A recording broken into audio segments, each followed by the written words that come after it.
believe what you read in the media? I'm not talking about Di and Fergie, but about the important stuff, the politics and economics. Has it ever occurred to you it could be a system of propaganda designed to limit how you imagine the world? Well, that's the view of Noam Chomsky, who's been teaching here in Boston for the past 30 years. Described as America's leading dissident, he's based at the Massachusetts Institute of Technology, where, although it's very cold, it isn't exactly the Gulag archipelago. As a working journalist myself, I've come to talk to Professor Chomsky about bias in the media.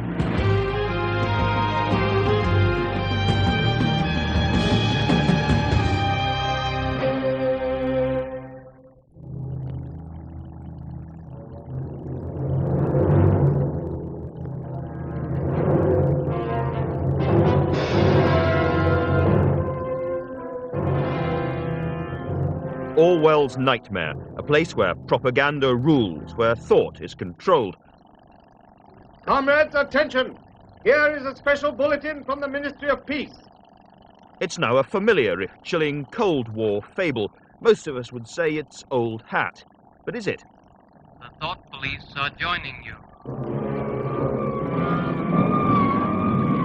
The chief job of a newspaper is to inform. To tell people For decades, the freedoms of thought and expression have been central to Western democracy. The media sees itself as free, fearless, stroppy, and for many in power, the press are too strong. So the idea that Orwell's warning is still relevant may seem bizarre. But not to Noam Chomsky, who thinks the image of a truth-seeking media is a sham. Chomsky has devoted his life to questioning Western state power.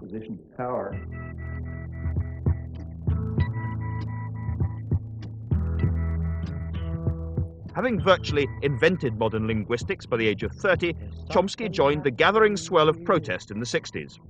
I'm Noam Chomsky. I'm on the faculty at MIT, and I've been getting more and more heavily involved in anti-war activities for the last few years.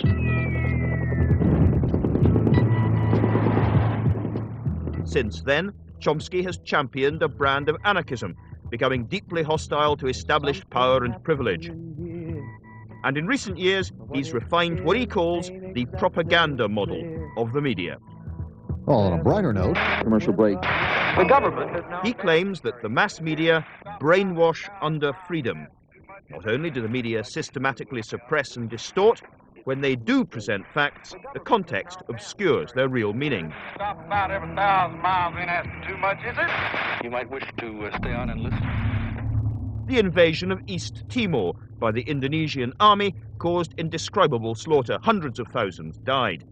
But it was more or less ignored by the mainstream Western media because, Chomsky argues, we were selling arms to the aggressors.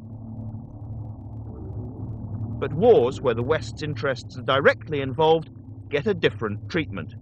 For Chomsky, coverage of the Gulf War was servile. Trivial criticisms were aired, fundamental ones were ignored. Hello. Andrew Marr. Very nice to see you. Hi. Naturally, Chomsky has numerous critics. Which chair has been allotted? Is the media so influential? I'm over here. Okay. Have dissident views really been excluded in an age of relative media diversity, in the age of the internet? Right. This is one of... What about Chomsky's own access? Okay. What about this very program? Okay, Andrew, in your own time. Professor Chomsky, could we start by listening to you explain what the propaganda model, as you call it, is? For many people, the idea that propaganda is used by democratic rather than merely authoritarian governments will be a strange one. Well, the term propaganda fell into disfavor at around the Second World War, but in the 1920s and the 1930s, it was commonly used and, in fact, advocated not by leading intellectuals, by the founders of modern political science, by Wilsonian progressives, and, of course, by the public relations industry, as a necessary technique to overcome the danger of democracy. The institutional structure of the media is quite straightforward. We're talking about the United States, but it's not very different elsewhere. The major, there are sectors, but the agenda-setting media, the ones that sort of set the framework for everyone else, like the New York Times and the Washington Post and so on, these are major corporations, parts of even bigger conglomerates. Like other corporate institutions, they have a product and a market. Their market is advertisers, that is, other businesses. Their product is relatively privileged audiences, more or less. So they're selling audiences to They're other selling corporations. privileged audience. These are big corporations selling privileged audiences to other corporations. Now the question is, what picture of the world would a rational person expect to come out of this structure? Then we draw some conclusions about what you'd expect, and then we check, and yes, that's the picture of the world that comes out. And is this anything more than the idea that basically the press is relatively right-wing, with some exceptions, because it's owned by big business, which is a truism, is well known? Well, I would call the press relatively liberal. Here I agree with the right-wing critics. So especially the New York Times and the Washington Post, which are called, without a trace of irony, the New York Times is called the establishment left in, say, major foreign policy journals. And that's correct, but what's not recognized is that the role of the liberal intellectual establishment is to set very sharp bounds on how far you can go, this far and no further. Give me some examples of that. Well, let's take, say, the Vietnam War. Probably the leading critic, and in fact one of the leading dissident intellectuals in the mainstream, is Anthony Lewis of the New York Times, who did finally come around to opposing the Vietnam War about 1969, about a year and a half after corporate America had more or less ordered Washington to call it off. And his picture from then on is that the war, as he put it, began with blundering efforts to do good, but it ended up by 1969 being a disaster and costing us too much. So what would the criticism. What would the non-propaganda model have told Americans about the Vietnam War at the same time? Same thing that the mainstream press was telling them about Afghanistan. The United States invaded first of all, in the 1950s, it set up a standard Latin American-style terror state, which had massacred tens of thousands of people, but was unable to control a local uprising, and everyone knows, at least every specialist knows that's what it was. And when Kennedy came in 1961, they had to make a decision because the government was collapsing under local attack, so the U.S. just invaded the country. In 1961, the U.S. Air Force started bombing South Vietnamese civilians, authorized napalm, crop destruction. Then in 1965, February 1965, the next major escalation took place against South Vietnam, not against North Vietnam. That was a sideshow. That's what an honest press would be saying, but you can't find a trace of it. Now, if the press is a censoring organization, tell me how that works. You're not suggesting that proprietors phone one another up, or that many journalists get their copy spiked, as we say? It's actually, Orwell, you may recall, has an essay called Literary Censorship in England, which was supposed to be the introduction to Animal Farm, except that it never appeared, in which he points out, look, I'm writing about a totalitarian society, but in free democratic England, it's not all that different. And then he says unpopular ideas can be silenced without any force. And then he gives a two-sentence response, which is not very profound, but captures it. He says two reasons. First, the press is owned by wealthy men who have every interest in not having certain things appear. But second, the whole educational system, from the beginning on through, just gets you to understand that there are certain things you just don't say. Well, spelling these things out, that's perfectly correct. I mean, it's the first sentence is what we expand on. This is what I don't get, because it suggests that, I mean, I'm a journalist, people like me are self-censoring. No, not self-censoring. There's a filtering system that starts in kindergarten, goes all the way through, and it doesn't work 100%, but it's pretty effective. It selects for obedience and subordination. And especially, I think that so stroppy people won't make it to positions of influence. Behavior problems, or if you read applications to a graduate school, you see that people will tell you he's not doesn't get along too well with his colleagues. You know how to interpret those things. I'm just interested in this because I was brought up, like a lot of people, probably post the Watergate film and so on, to believe that journalism was a crusading craft and that there were a lot of disputatious, stroppy, difficult people in journalism. And I have to say, I think I know some of them. Well, I know some of the best known investigative reporters in the United States. I won't mention names because I don't want to, whose attitude toward the media is much more cynical than mine. In fact, they regard the media as a sham. And they know, and they consciously talk about how they try to play it like a violin. If they see a little opening, they'll try to squeeze something in that ordinarily wouldn't make it through. And it's perfectly true that I'm sure you're speaking for the majority of journalists who are trained, have it driven into their heads that this is a crusading profession, adversarial, we stand up against power, a very self-serving view. On the other hand, in my opinion, I hate to make a value judgment, but the better journalists, and in fact the ones who are often regarded as the best journalists, have quite a different picture, and I think a very realistic one. How can you know that I'm self-censoring? How can you I know don't say that you're journalists self-censoring. I'm sure you believe everything you're saying. But what I'm saying is if you believe something different, you wouldn't be sitting where you're sitting. We have a press which has, seems to me, a relatively wide range of view. There is a pretty small c conservative majority, but there are left-wing papers, there are liberal papers, and there is a pretty large offering of views running from the far right to the far left for those who want them. I don't see how a propaganda model can... That's not quite true. I mean, there have been good studies of the British press, and you can look at them by James Curran as the major one, which points out that up until the 1960s, there was indeed a kind of a social democratic press which sort of represented much of the interests of working people and ordinary people and so on, and it was very successful. I mean, the Daily Herald, for example, had not only more, it had far higher circulation than other newspapers, but also a dedicated circulation. Furthermore, the tabloids at that time, the Mirror and the Sun, were kind of labor-based. By the 60s, that was all gone, and it disappeared under the pressure of capital resources. What was left was overwhelmingly the sort of center to right press with some dissidents. It's true. I mean, we've got, I would say, a couple of large circulation newspapers which are left of centre, and which are putting in neo-Keynesian views which you call the elites are strongly hostile to. It's interesting that you call neo-Keynesian left of centre. I'd just call it straight centre.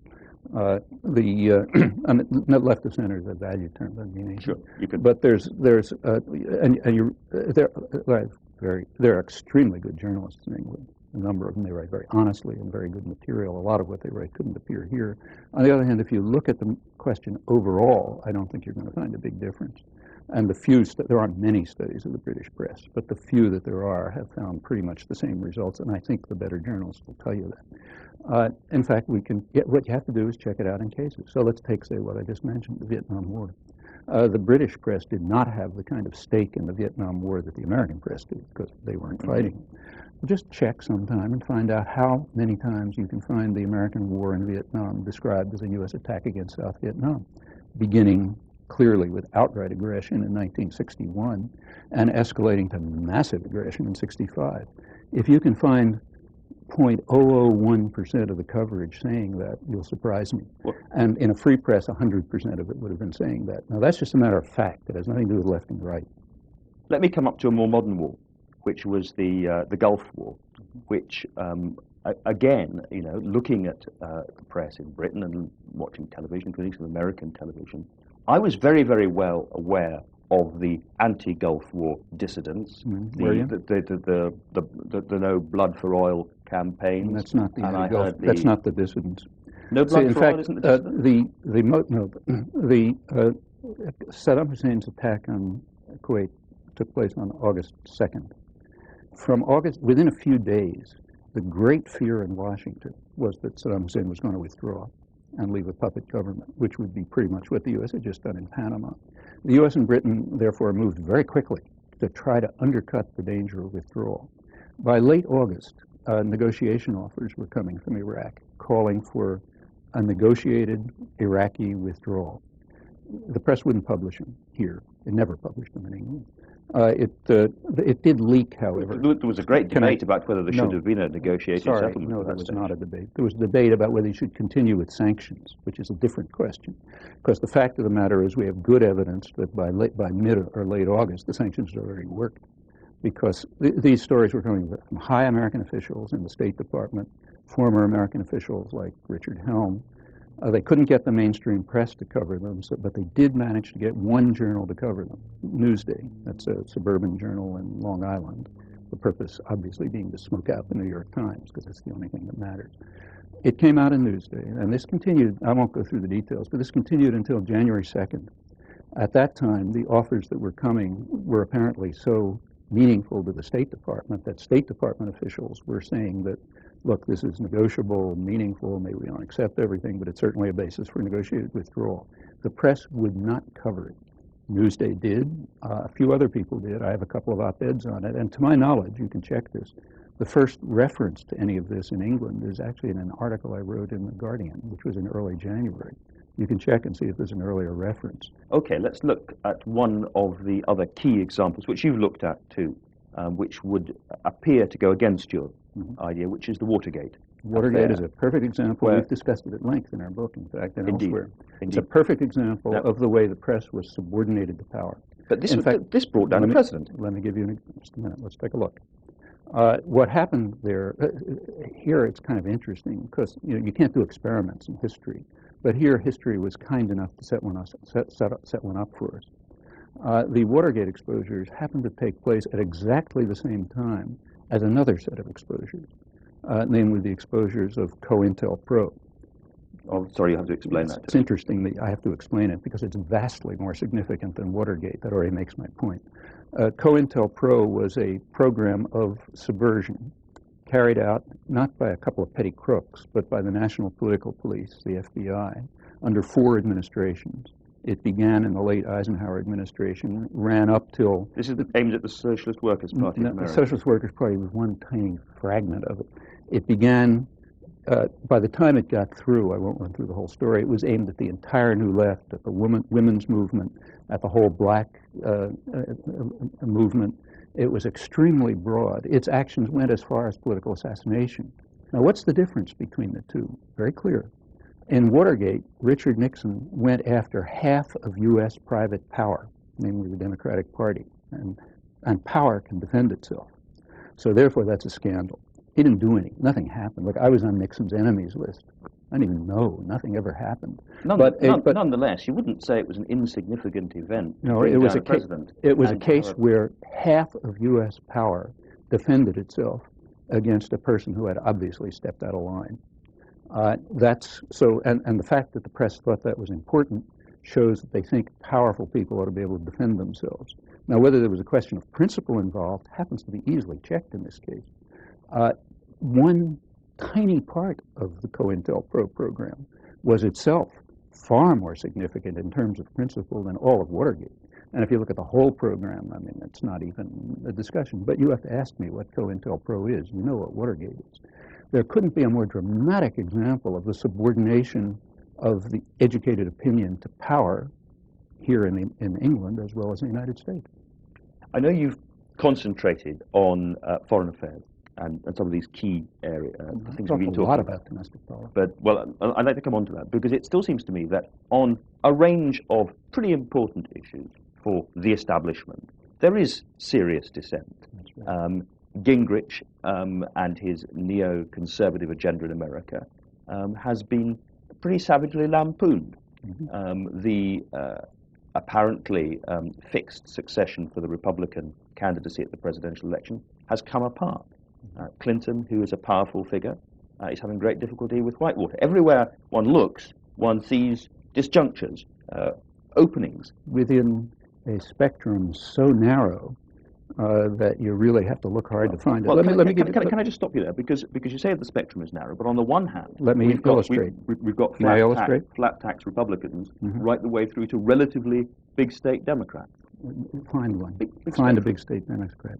The position now is exactly what Clinton said. The era of big government is over. Big government has failed. The war on poverty has failed. We have to get rid of this entitlement business. That was Clinton's campaign message in 1992. That's the Democrats.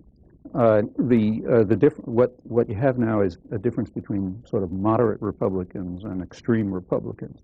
Actually, it's well known that there's been a long-standing sort of split in the American business community. It's not precise, but it's sort of general, between high-tech, capital-intensive, internationally oriented business, which tends to be what's called liberal, and lower-tech, more nationally oriented, more labor-intensive industry, which is what's called conservative.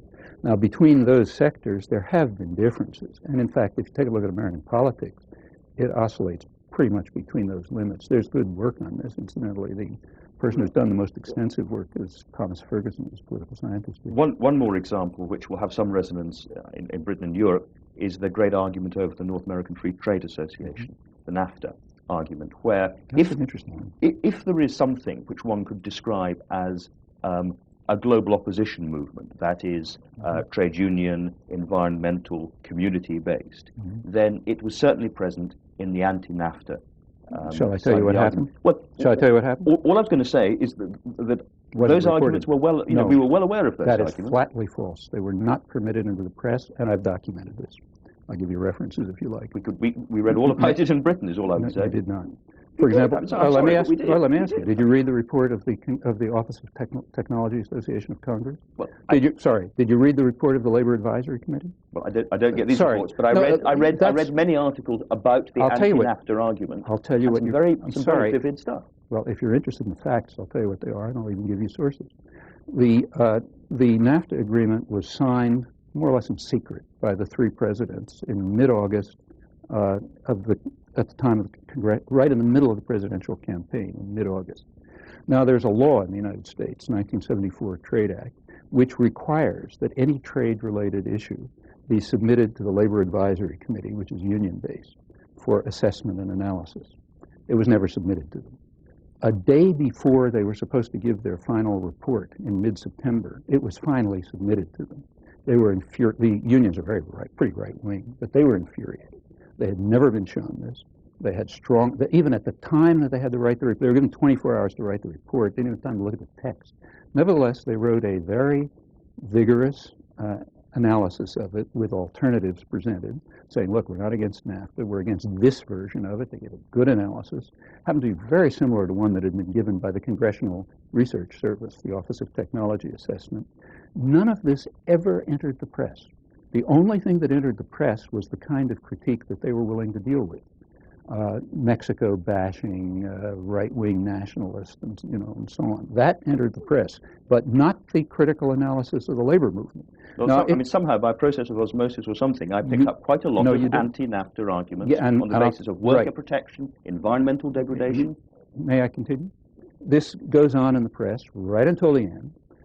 By the end, there were big popular movements opposing it. It was extremely hard to suppress all of this, to suppress everything coming out of the labor movement, out of the popular movements, and so on, but they did. At the very end, it had reached such a point that there was concern that they might not be able to ram this through. Now, take a look at the New York Times and the Washington Post, say the liberal media, and the national ones in the last couple of weeks. And I'll tell you, I've written about it and tell you what you find.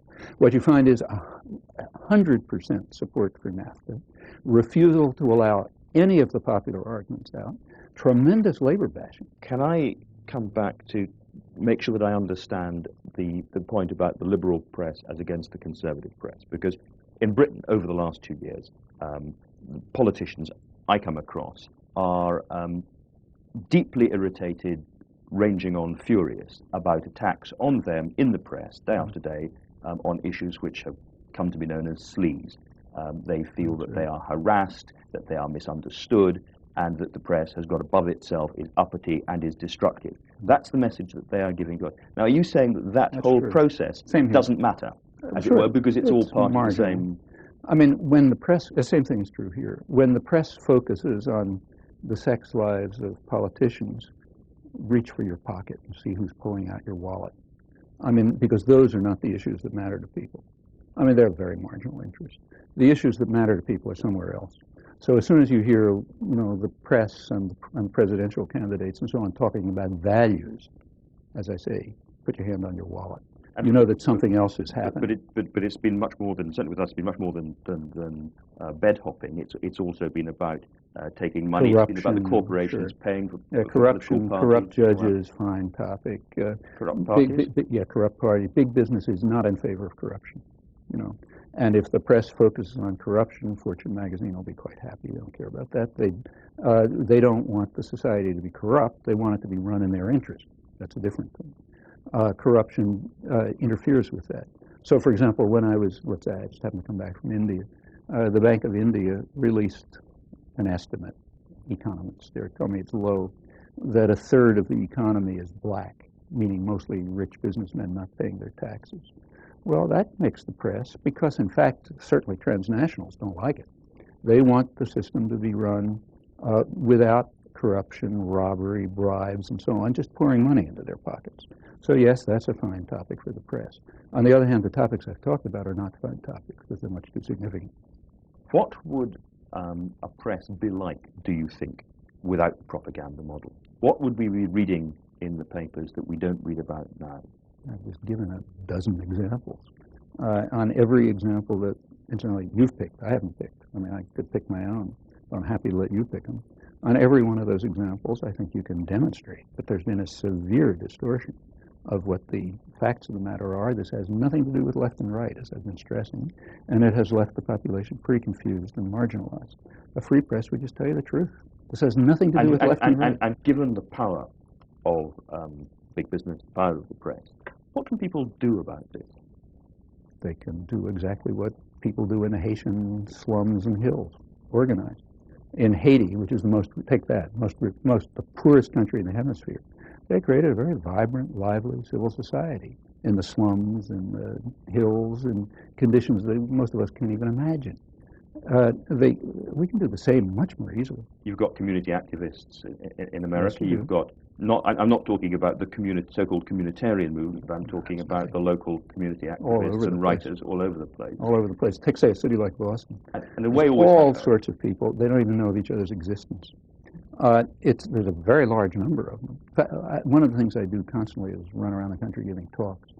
One of my main purposes, and the purpose of the people who invite me, is to bring together people in that area who are working on the same things and don't know of each other's existence, because the resources are so scattered and the means of communication are so marginal, there isn't just much they can do about it. Now, there are plenty of things that are happening.